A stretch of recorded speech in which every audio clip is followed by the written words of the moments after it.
Ontario's premier told an audience in Washington, D.C., on Thursday that steel and aluminum tariffs imposed by the American government hurt the U.S. more than Canada. Doug Ford made the comments during a fireside chat with Kelly Craft, the U.S.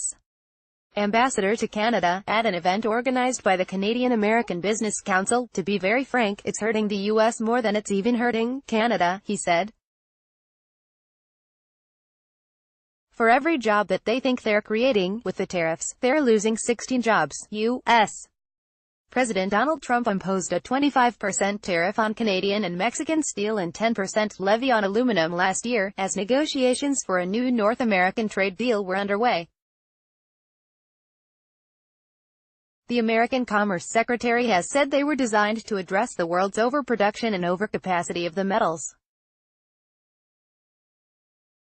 Ford noted that the decision hurts jobs on both sides of the border, and cited the North American auto industry's interconnected supply chain as an example. Earlier, federal minister calls tariffs illegal and unjustifiable. Story continues after video.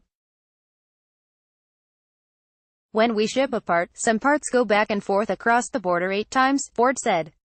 And every time they go across, they're getting dinged." Ford said he planned to raise the issue of tariffs during a meeting in Washington this week with U.S.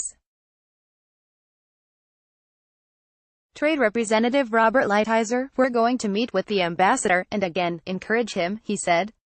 "We're just provincial, but for 19 states, their largest trading partner is Ontario. Two-way merchandise trade between Ontario and the U.S. in 2017 totaled $390 billion. Ford's office said the premier will meet with Lighthizer Friday afternoon to ask him to end what they described as job-killing tariffs. Ottawa has applied retaliatory tariffs on $16.6 billion worth of U.S. imports of steel, aluminum and other products, and has announced a financial aid package for industries caught in the crossfire, including up to $2 billion in new funding and support for workers in steel, aluminum and manufacturing sectors. Ford's 3-day trip to the U.S. Capitol is a joint mission with the premiers of New Brunswick and Saskatchewan.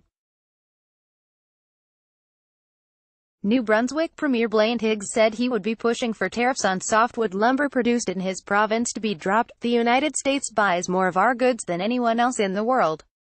I know we have a lot of struggles on the border these days, but I think we can't lose sight of the fact they are our largest trading partner by far," Higgs said. "I don't think people understand well the tremendous interconnections we have in the forestry business in New Brunswick and Maine.